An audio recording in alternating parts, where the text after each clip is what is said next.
Повод за реализација на оваа изложба беа два големи јубилеи, поврзани за личноста на скопскиот митрополит Теодосиј Гологанов, поточно 160 години од неговото раѓање и 80 години од неговата смрт. Митрополитот Теодосиј Гологанов, како големите предодредени луѓе, роден е на 7 јануари 1846 година во малото селце Трилис. Тоа се наоѓа денес на границата помеѓу Бугарија и Грција, во еден убав планински предел покрај самата река Места. Интересно за него е што е родено како слепо дете, меѓутоа со Божја промисла, така да кажеме, на 12 годишна возраст тој прогледува. Татко му за тоа време бил многу напреден и учен човек, бил свештеник, но бил и учител во селото, така да голема желба му била да го описмени своето дете. Меѓутоа од самото раѓање, бидејќи Теодосиј бил роден како слепо дете, бил ветен за во манастир доколку оздраве. Татко му благодарен на Господа што ете му го вратил видот, го однел во манастирот Свети Јован Претеча во околината на градот Сере и тука Теодосиј го замонашуваат. Во 1860 година татко му го однел малиот Васил во манастирот Свети Јован Претеча, кој бил под влијание на грчката култура за целиот серски санџак. Тука Васил ги научил грчкиот јазик и култура. Многу млад бил замонашен, добивајќи го свештеното име Теодосиј. Македонското црковно просветно движење продрело и во серскиот санџак и го зафатиле братството на манастирот Свети Јован Претеча, во кој имало монаси македонци од планинските села. За нив во манастирот почнала да се служи богослужба на црквено-словенски јазик. Младиот Теодосиј од време на време и самиот вршил богослужба на црковно-словенски јазик. Во 1864 година тој бил назначен за јеромонах на еден помал манастир во близината на Серес. Неговото родено име било Васил, а името кое што го добива по замонашувањето е името Теодосиј. Всушност и во манастирот Свети Јован Претеча започнува неговиот монашки духовен живот. А Гологанов, дали е тоа семејно презиме? Тоа е семејното презиме, да. Инаку таа фамилија потекнуваат многу познати црковни имиња во македонската историја од 19. век, како што бил и самиот пописаја од манастирот Свети Јован Претеча, кај што бил замонашен Теодосиј. Татко му бил исто така свештено лице.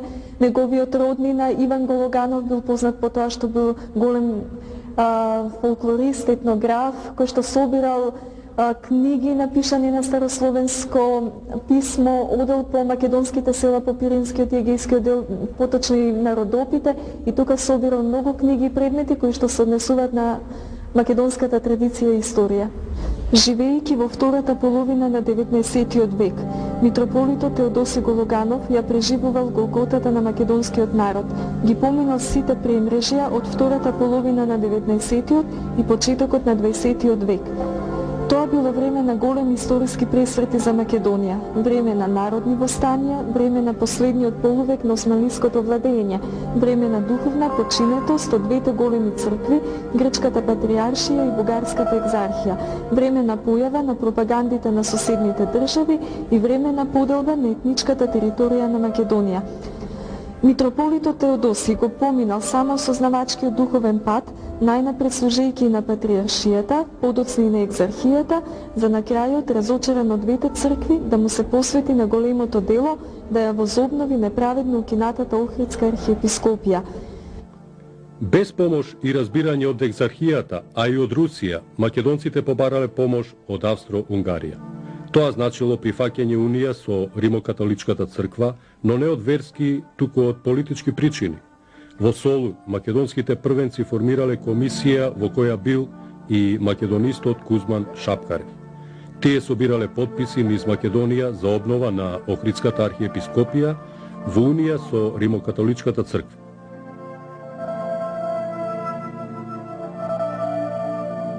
Црковната дејност на архимандритот Теодосиј се простирала и надвор од границите на Македонија. Во 1874 година митрополитот Неофит го испратил Теодосиј во Мостар, а таму тој се зближил со херцеговците кои биле задоени со револуционерни идеи и тајно се подготвувале за останија.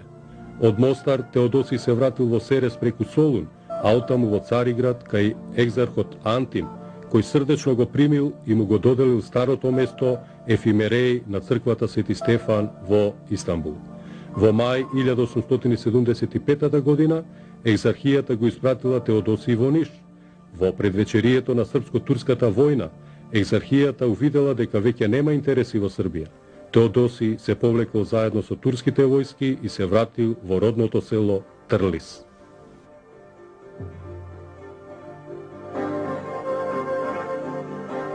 Неговиот пат на духовно и национално осознавање бил проследен со многу пречки. Сепак името на митрополитот Теодосиј ги поминало портите на патриаршијата и на екзархијата, влегло во извештаите на агентите на соседните држави, а не останало незабележено и од големите европски сили, како и од балканскиот и од европскиот печат.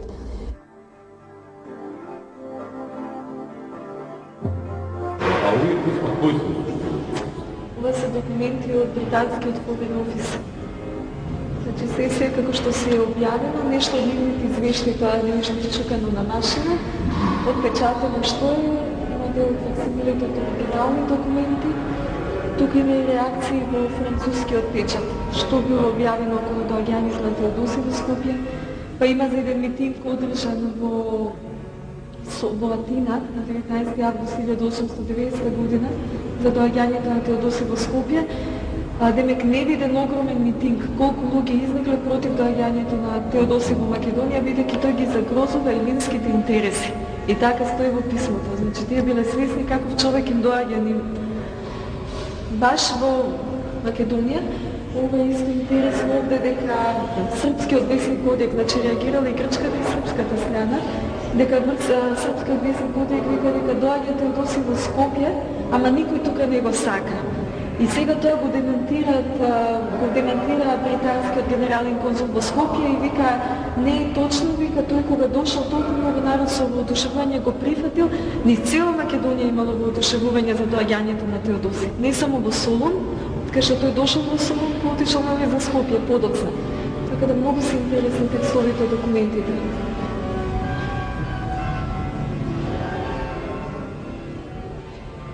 Британците биле малку пореални, французите баш не сака. Се до крајот на 1884 година за поставувањето владици во Македонија, екзархијата наидувала на голем отпор кај портата. Набрзо, екзархот добил одговор дека ќе бидат издадени берати за поставување на новите владици. Свештеничкиот повик го донел во Скопје на 30 јули 1890 година, како екзархиски митрополит, Теодосиј застанал на чело на Скопската епархија. Во времето кога дошол во Скопје, епархијата била разлебитена од бугарската, српската и од грчката пропаганда. Во вакви услови тој ја започнал својата дејност. На 21 март инкогнито Теодосиј тргнал за Скопје, каде што пристигнал на 26 март и во црквата Света Богородица отслужил молебен пред многуброен народ. Валијата неофицијално му дозволил на Теодосиј да служи за време на великденските празници во Скопската црква Свети Димитрија на 27 март 1890 пред многу народ тој извршил осветување на темелите на црквата. Грчката и српската страна поднеле заеднички протест во Цариград против Теодосиј. Портата телеграфски побарала од скопскиот Валија да го протера Теодосиј од Скопје, за на 27 април тој да го напушти градот и тргнал за Цариград. Започнала акција за устранување на тугите пропаганди преку осамостојување на црквите во Македонија. Со цел да се осамостои од екзархијата, митрополитот Теодосиј започнал со средување на финансиската положба во црквата. Сметал дека само кога ќе биде финансиски јак, ќе овозможи самостојно раководење со црковно-просветниот живот во епархијата. Спровел реформи и во училиштата, каде поставувал местни учители, учителки и директори, а го отстранил бугарскиот училишен кадар. Митрополитот Теодосиј донел правилник кој бил наречен Правилник за работа на училиштата. Теодосиј не обрнувал внимание на зборовите на екзархот и продолжува со поставување на местни учители, дури назначувал и учители со неоформено образование кои ги сметал за подобри од тугите учители.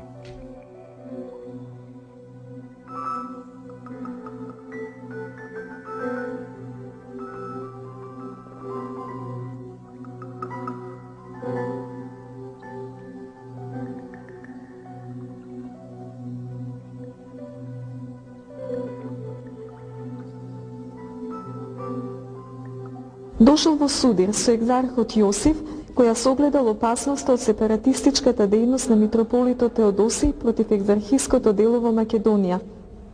Овој судир ќе трае се до протерувањето на митрополитот од Скопје. Реформите на митрополитот Теодосиј биле многу напредни за тоа време, така што тој со тешки маки успевал да ги спроведува, а и наидувал на големи пречки. Неговата борба против ширењето на пропагандите ќе ги обедини српската и грчката пропаганда да најдат начин да го ликвидираат митрополитот.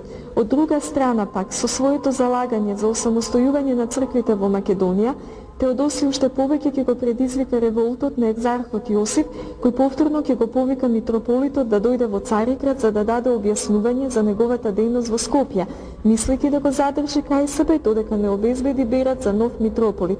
Митрополитот Теодосиј не одговарал на неговите писма, така што екзархот му се заканул дека ќе му го одземе митрополитскиот чин. Се повеќе притиснат од пропагандите, кои што кон крајот на 19. век земале се поголем замав во Македонија, трпејќи ја и немилоста и заканите на екзархот Јосиф, митрополитот Теодосиј го презал последниот и најрадикален чекор – откажување од екзархијата и отцепување на Скопската епархија како самостојна црква. Во декември 1890 година во многу градови во Скопската епархија се одржале избори и секаде победиле представниците на народот. Била вратена традиционалната самоуправа на општините. Изборите за Скопската општина биле одржани на 19 јануари во 1891 година. Екзархот со остро писмо барал нови избори според екзархискиот устав. Теодосиј знаел дека тој устав не бил официјално одобрен од портата и затоа продолжил со својата акција против екзархистите. Првиот чекор му бил да го отстрани бугарскиот јазик од училиштата, а бугарските учебници да ги замени со македонски. Ги собрали сите крштални и венчални свидетелства, умреници и други документи и истите били изгорени во Скопје во митрополијата. Во Вилецката печатница испечатил нови документи на народен македонски јазик на велешко-штипското наречје. Биле испратени ни целата епархија и влегле во употреба. Во времето кога Теодосиј бил скопски митрополит, во Скопје учителствувал Ѓорче Петров. Тој истакнал дека митрополитот бил во конфликт со екзархот Јосиф, бидејќи немале верба еден во друг. Бидејќи екзархот сметал дека во овој конфликт Петров ќе застане на страната на Теодосиј, во учебната 1891-92 година го преместил да учителствува во 4-класното училиште во Битола.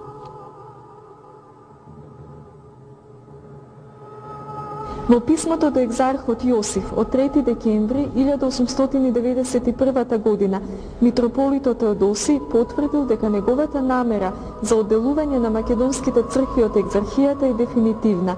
Тргнал низ градовите во епархијата со цел да создаде единство кај народот. Отворено зборувал за постоењето на македонска народност и побарал од интелигенцијата да ги собира народните умотворби. Во Кратово се заложил за создавање македонско богословско училиште во Лесновскиот манастир. Митрополитот Теодосиј пристапил кон придобивање на другите македонски епархии за обнова на Охридската архиепископија, прво во Велес, а потоа во Прилеп, каде што се поврзал со попот Спасиј Игуменов. Антиекзархистите во Прилеп биле отцепени од екзархијата и се самоуправувале преку Варошмалската црковна училишна општина. Митрополитот Теодосиј и попот Спасиј Игуменов постигнале спогодба околу натамошните акции. Требало да испратат молба до Високата порта и до Цариградската патријаршија за обнова на Охридската архиепископија. Разбирање не нашле кај патријаршијата.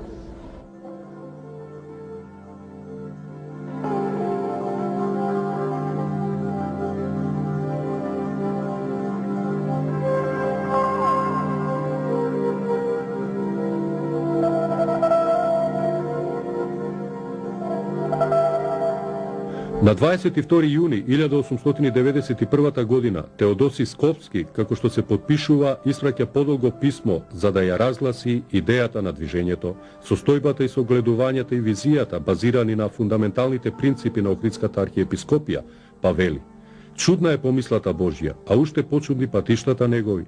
Христос проповедаше љубов меѓу луѓето и за неа отиде на крст, а ние луѓето во името на таа Христова љубов, со неговиот најсветол символ крстот, шириме меѓу луѓето најголема омраза и го потиснуваме духовното и национално, убедувајќи ги дека добро им чиниме. Потоа Теодоси продолжува: ние сме готови да ја признаеме патриаршијата за Вселенски престол и да ја слушаме во се, но таа да нема право да ни се меша во нашите работи и да ја запише Охридската архиепископија во кодексот на автокефалните цркви, наравно со другите, како што било порано, пак да биде. Некои од овие писма, кои се оригинални, се со извореден стил и остроумни, со што ги надминуваа стандардите на вообичаена поштенска преписка.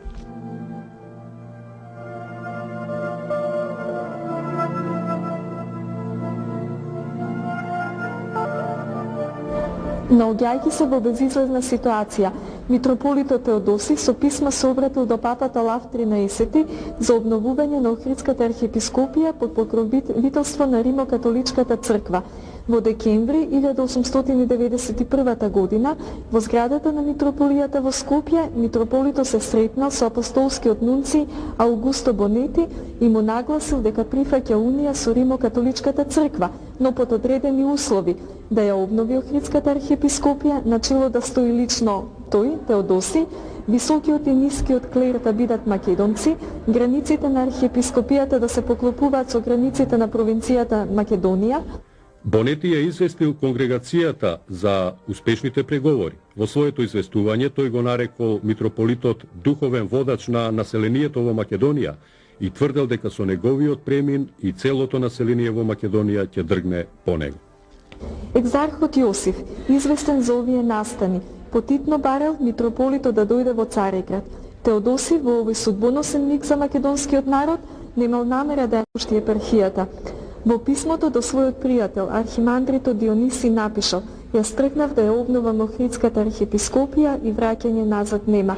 Не сум сигурен дека ќе успеам, зашто многу е направено од нашите пријатели да дојде до ваква положба.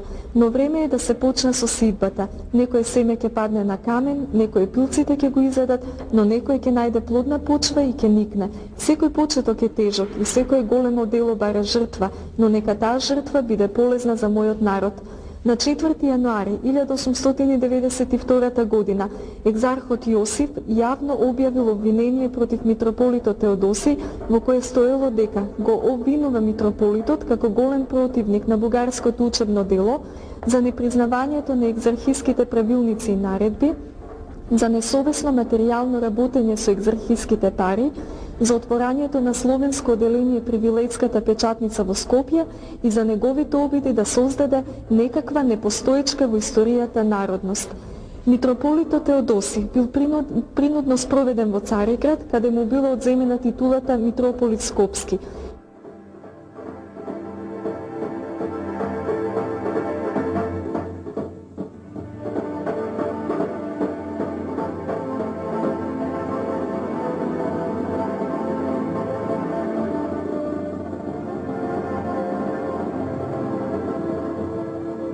На 11 март тој бил испратен во еден софиски манастир на принуден престој. Неговото сменување предизвикало револт кај македонците. Скопјани протестирале и донеле резолуција, доколку Теодоси не биде вратен, населението да премине во унија со Римо-католичката црква. Протести имало и во другите градови во Скопската епархија, како и во Охридско, Битолско, Кичевско, Ресенско, Прилепско и Велешко. Реакции имало и во Солун. Од Софија во 1893 година Теодоси бил одведен во Рилскиот манастир, но таму често бил посетуван од поклониците. Затоа бил пренесен во Драгалевскиот манастир во Софија, каде останал се до 1901 година. Од 1901 до 1906 година престојувал во Пловдив во тамошната митрополија, каде бил под постојан надзор на пловдивскиот митрополит Натанаил. Во 1910 година бил назначен за митрополит во Маронската епархија во областа Ѓумурџина, но и таму не ја спроведувал политиката на екзархијата. Го вратиле во Софија и го сместиле во домот на Духовната академија без никаква должност, изолиран од црковно-политичкиот живот во Македонија. Осамен во Духовната академија во Софија, митрополитот Теодоси се одел на пишување. За кус период Гологанов превел филозофски дела од прочуени имиња.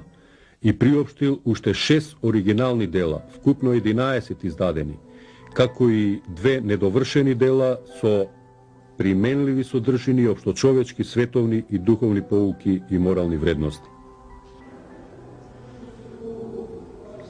Ова се значи преведени дела негови, овие ги превел, не се негови лични, со црковна содржина, овие се негови оригинални дела, а ова се дела кои што не успел да ги доврши. Така да значи вака се сочинилите.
Она што му дава посебен белег на митрополитот Теодосий е неговата национална осознаеност.